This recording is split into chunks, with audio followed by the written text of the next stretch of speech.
Now with the Instagram Live, do I have to have it straight up? I don't know. You know what? I don't know, but I'm gonna be safe. I'm gonna be safe. Do the same thing with mine. I want to do it on Facebook too for you. Does this move? Is this gonna move? No, that Okay. ain't gonna move. All right. And if you need to set something in front of me, you can do that just so I want it to slide.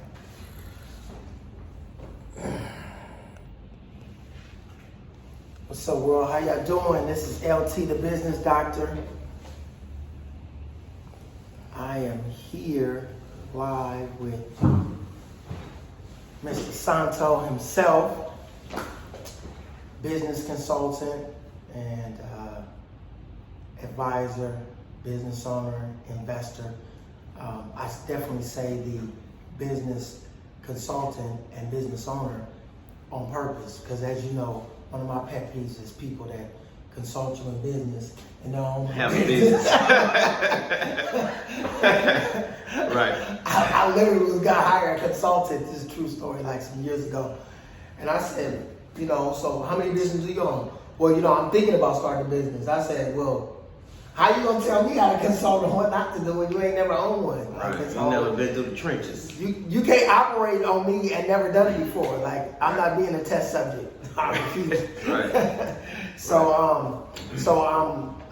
I had an opportunity to meet this young man at a place called the Tower Club, which if you don't have a membership, you definitely should have a membership. Plug. Man, it's a great place to network. When I say it's going to allow you to elevate your brand and your business by the people that you are engaged with that membership. Because remember, I always say your net work determines your net worth. So it's a very rich network. They don't do a lot of advertising and promoting. You have to know someone to get involved. But I'm telling you, it definitely helps you go to the next level. And so we had, I met this young man, gosh, maybe about a couple months ago now. Yeah, it seemed like it was like really recent. Yeah. And we just really kicked it off and just had some great synergy, just talking about business and goals and some of the challenges of starting a business and what you learn and the ups and downs. I don't think you are almost, I would say, a real business owner until you went through some ups and downs. Right. You had to lick some of them wounds and say, oh man, okay, let me take a step back now and regroup. As y'all know, and I've owned dozens of businesses, I've lost businesses, and I'm blessed to say at this point right now I own about 17 businesses that are doing their thing at different levels.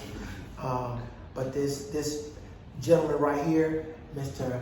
Santo Cole, and you can check him out. It's Santo World, that's SANTO World. On Instagram, go and follow him on Facebook and everything like that. But as you guys are joining in, we got a few people that have checked in. We are going to get started. So this is the man, the myth, the legend himself, Mr. Santo Cole in the building. What's up, man? How you doing? I'm good, man. How you doing, man? I'm all right, man. Just living, taking it a day at a time, trying some new stuff. Yeah. Just trying to live this good experience out here in this COVID-filled world. Yeah. But hey, man, I'm still enjoying the ride. Yeah. And then you recently had some travels. Yeah.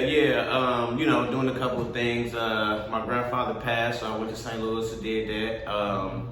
And still moving around. I went to Cali for a couple of days. I'm probably about to go to Mexico Friday or something like that. So still trying to enjoy, as much as I can with all the stipulations that's finna come down upon us. So, just trying to enjoy it. So you definitely are one of the individuals that didn't slow down because of COVID. Oh no, I mean, not to get right into it, but of course because of my commercial janitorial company, I actually had to speed up a lot of things and hire a lot of people because, as you know now, like that's what they want, disinfectant services and all these, new crazy things coming out, even with the cleaning and these guidelines and, with same going along with the mask and whatnot. You just gotta there's more stuff to do, and I've basically just been in the right business.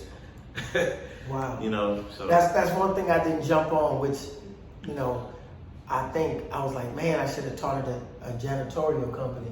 That would have been something. hey, everything's for sale, man. Yeah. Everything's for sale, man. There's the true business consultant and owner right here. Everything's Name for the sale. price is ready to go, right? Everything's for sale, I get that.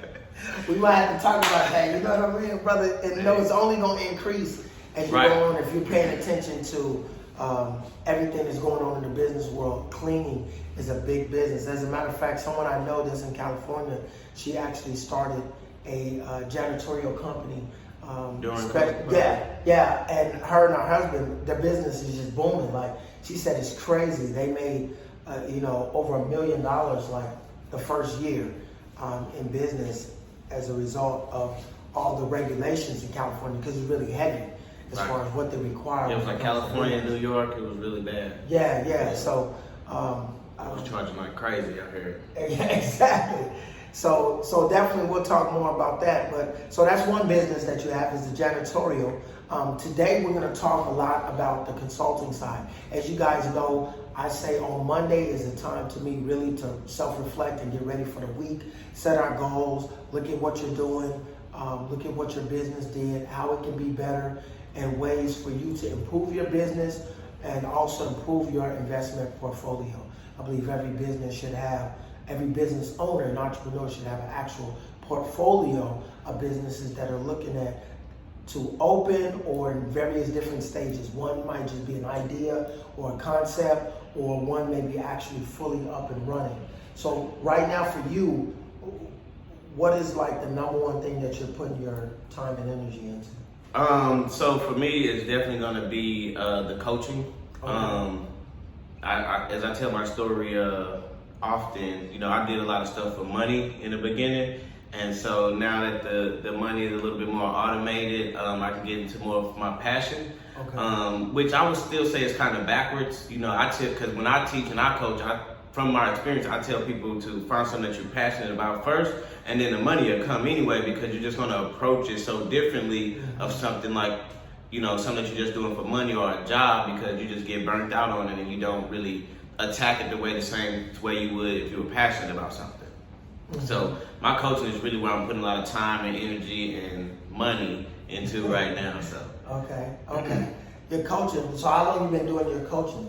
Well, so I've been doing coaching basically the whole time that I've been an entrepreneur. As soon as people see that you know how to have success at something, they want you to answer some of their questions. They want to know about your experience. I made it an official business probably about 6 months ago. I became a certified coach around the same time, and then from there, I just kind of been putting together the business model for it, doing all the funnels and getting ready for the advertisement and whatnot. And basically, that's why I'm just like, I think I know it's gonna work out, because it doesn't feel like work. I like helping people. It's something I like to do. That's why I also started a private investment group, which is basically, me and other people who are successful with what they're doing, being able to come together and, just invest in different things, with the group economic mindset. Wow. And that group economics mindset is something I always talk about. It's the collaborative economics. Right. When you pool your money together, which a lot of successful coaches, they do, you are able to do bigger things. Because if I have 10,000, I can do damage with 10,000. But if you got 10,000 and I got 10,000, now we have 20. And really that is the mindset that we need to begin to take things to a whole nother level. And the wealth model is other people's money. It isn't always a negative with other people's money. It isn't a negative. You're not taking advantage. Just saying, hey, instead of me putting up the whole 100,000, let me partner with 10 people that have 10,000, and now we all share a piece of the pie. And now my 100,000 that I did have can stretch over 10 different projects as opposed to being invested in one project. So you really want to diversify your money when it comes to investments and strategy. Multiple streams of income. Yes. So what would you say maybe are like the top 3 lessons that you've learned when it comes to like business consulting and helping people? For one, everybody's not at the same level, and then you shouldn't expect people to learn the way you learn. You know, you might lay something down on the table and you like, it's very simple, right? But for somebody else, they don't really understand it the way that you understand it. And I mean, I would say you don't want to be quick to just give somebody a story or a situation. You want to hear from them, let them talk. You want to listen first. That's like basically the number one thing I would say from consulting is instead of just trying to give my experience, because that's what I think people want or think that they'll benefit the most from, is to actually listen to them so you can see. Because if you let people talk, they'll tell you what they really need. You just gotta let them continue to open up and give more of their problems. So I think that one is definitely number one, is to like listen more and let people show you their weaknesses, as far as business goes and whatnot. Nice. That's a good tip, listening more. And I definitely ditto I have a system when it comes when you're talking about your passions. I have a 3P model, which is your passion, progress, and professionalism. The foundation, then, like you said, looking at your passion. And then after that, with your passion, how are you progressing? How are you moving forward with that passion? And then the third component being the professionalism, the part, and how are things organized? How is it structured? What support systems do you need for your business to actually reflect professionalism? And be an actual business, not to knock anybody, but I everybody wants to be an entrepreneur now, but it seems like a lot of people, they say they want to do something and then they might go and get the product or, and just get out there and say, they have a service. But it's very important in the time and days we live in where people will sue you for anything or try to steal or take what that you have, is that you actually set up an actual business model, get protected, get an LLC, get your trademarks and, all these things so you can protect yourself in the business. As we know in business, it's not if you're going to get sued, it's when. And in my first 2 years, somebody tried to sue me for like $75K. And like I said, this is me, just getting started in the business world, and you learn pretty quick. And you might be a new entrepreneur, but nobody cares. Once you're in business, they see you as somebody who's a professional, and you pretty much need to know and have everything set up when you come to the table and do business with other people. Facts. That's a really good piece of advice, because you can prepare the best you can and things can be out of your control. Right. Let's say you have a company that you rent products out. Right. And someone is getting ready to have their birthday party. Their 50th birthday party. It's a big deal, right? Right. Now, you're expecting to get these certain type of flowers in, but then the driver of the truck has an accident. Right. So now the delivery is delayed. They're not going to be happy at their birthday party. They're like, are these flowers are special flowers? You're like, man. They mad at you. They mad at you. They mad at you. It's your you business. Purposely tried to ruin the 50th birthday party. Exactly. You knew what was going to happen ahead of time. No matter how you try to explain to me, you show a video, the truck driver is in the hospital. They don't matter. They like, I need my flowers now. And you'll look unprofessional trying to blame it on the driver too. Yeah, you can't even mention the driver. You can't even mention it's your business. Yeah. You're supposed to have backups A, B, C, D, and E, right? So, and I've been in those scenarios like, man, I really, you try to do what you can, give a refund, give a bonus of a refund. You're just doing the best you can as a business owner, but that person still may say, hey, I'm gonna try to sue you, regardless. Right. Yeah, it's on you. It's on you. Everybody looking for a come up. Yeah, heavy is the head that wears the crown. You yes, know sir. what I mean? It's much easier to just go to Target and clock in and out and leave the problems at the job, but get off at 9 to 5 and go to sleep. And honestly, I've heard that before from some people, is they rather just be told what to do and clock in and out. I mean, there's nothing wrong with that, but nothing wrong. I understand why sometimes, because you are responsible for everything. When you own business and multiple businesses like ourselves, you're responsible for people. You're responsible for their attitude every day. You're responsible for how they represent your company. Exactly. When they leave your building or they walk around with your name on them. Like, you're responsible for them. Facts. You know. Facts. Yes. And that's why some of you guys know when y'all talk about your job and stuff on Facebook and Instagram, some of them companies, they come looking for you and they fire you and all that stuff because you represent their name when you saying or doing whatever out there on the internet. So be mindful of that. Like, when you leave somewhere, when you represent somebody else's business, it's not just when you're in the building. Like, they understand that their brand follows you outside those doors. Yes. And the more you climb the ladder, the more you're involved, your personal life will also be reflective of the business. We've all heard of CEOs getting fired because they were caught cheating and things of that nature. Yep. So that means what? It's not separate, but you sign paperwork to say, hey, we have a code of ethics that you're going to carry yourself because you're representing AT&T or whatever the company is, and that's why we're paying you $3 million a year. Right. Yes, your personal life. They will definitely uphold it. You get caught doing some crazy stuff, yeah, you about to be out of here. Quick. That's what it's gonna do. So it is a different level of responsibility when you think about what you want to do, but then the benefits are so amazing. You know what I mean? Right. Being able to do things like be there for a family member and take time off. And instead of them saying, Al, you already used up your 2 weeks vacation and it's only May. So just the rest of the year, you just don't get to have no fun. Right. If you do, you're gonna be out of a job. So, and then they have one of those things still around called 15-minute breaks. I was talking to someone about that yesterday. I said, man, that's crazy. They still got the same concept from like 100 years ago. And what you gonna do with 15 minutes? Because it works to their benefit, not yours. Yes. You know. Exactly. It doesn't benefit them any for you to be, off of work and doing, not doing the job that they're asking you to do. So exactly.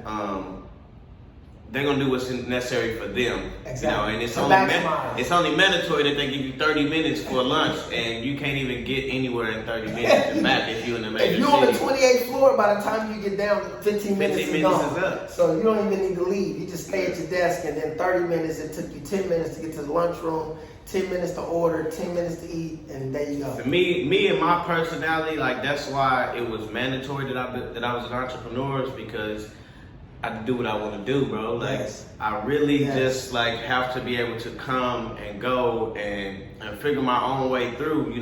Honestly, that's why I got into trouble in the streets or whatever, because I wanted to do what I wanted to do. But that's just me. That's how I'm made up. Like, I need to be able to move and think freely. And even like working in like the buildings and like not being able to go outside and get some fresh air, it's just a different feeling that I just got to that point, like, something's got to give. Yeah. And I remember actually waking up every day when I was doing construction before I started my janitorial company. That was the first thought I used to have every day, Monday through Friday when I woke up, was my life don't got to be like this. And so from then I began to, okay, well, now you have to take action. And then that's what I did to free myself. So it's possible. Listen to what he said. He took action. You can't talk about it. I'm not one for complaining about your job, what you don't like, how the supervisor don't respect you, all this other stuff. You can't expect nobody to do nothing. You just gotta listen, make your own path, create it, get started, even if it's one step at a time. If the first step is just creating the LLC, let's create the LLC. That's a start. You don't have to jump off and do everything. I like to help clients create what's called a transition plan. Let's transition out from your job into owning your own business. But that's going to be a process and a strategy. It may take 12 months. But now you can say, okay, in 12 months, I'm going to be able to leave. I need to be making this amount of income. I need to be doing this. I need to be doing that. It's a plan. And that way I can leave. It's a plan. Like, if you're not planning, you're just dreaming, And then when people dream, they just think it's okay to just complain. Yeah. Some people actually think when they're complaining, they're actually doing something about the situation. When you're literally just complaining. And what I tell people is that nobody's coming to save you. I know your mom loves you, your dad loves you, whatever, but they don't care enough to physically say, hey, look, I'm about to make a plan for you. I'm about to give you some money. You got to at least say something to them. Then they'll help you for the most part, depending on who your parents are or whatever. But they're not going to dream it up for you and make that actionable plan for you to make that change in your life. Like, nobody's coming to save you. And you gotta have that mentality, you know, even if that's not the truth, meaning like you might have some people who want to try to do so many things for you, but you have to have the mentality that it's all on me and I have to do it to change my own situation, whether it's for myself, my kids, my family members, but it's up to you for sure. Wow, great piece of advice, great piece of advice. So if you're looking to get connected with this young man right here, Santo, again, Instagram is Santo World, SANTO, and then World. And then also, go and plug your phone number so they can give you a call. Yeah, you can use my business phone, 972-822-0382. And in about a week and a half, my coaching program will be fully up. It's 7-figure network system. It'll be all on the Instagram or whatever. But for now, yeah, keep hitting me up on Instagram, Twitter, everything is Santo World. All right, so you guys got some good jewels, got some information. You know, I believe in Monday is Motivation Monday. It's kicking off for the rest of the week. So again, reach out to here, me, LT at The Business Doctor, thebusinessdoctor.pro, Instagram, you know, _ The Business Doctor. Give a phone call, 469-260-0402. Again, that's 469-260-0402. Take that action, man. Take that make action. it happen. No excuses. Make it happen, brother. 2021. All right, we love you guys. We out.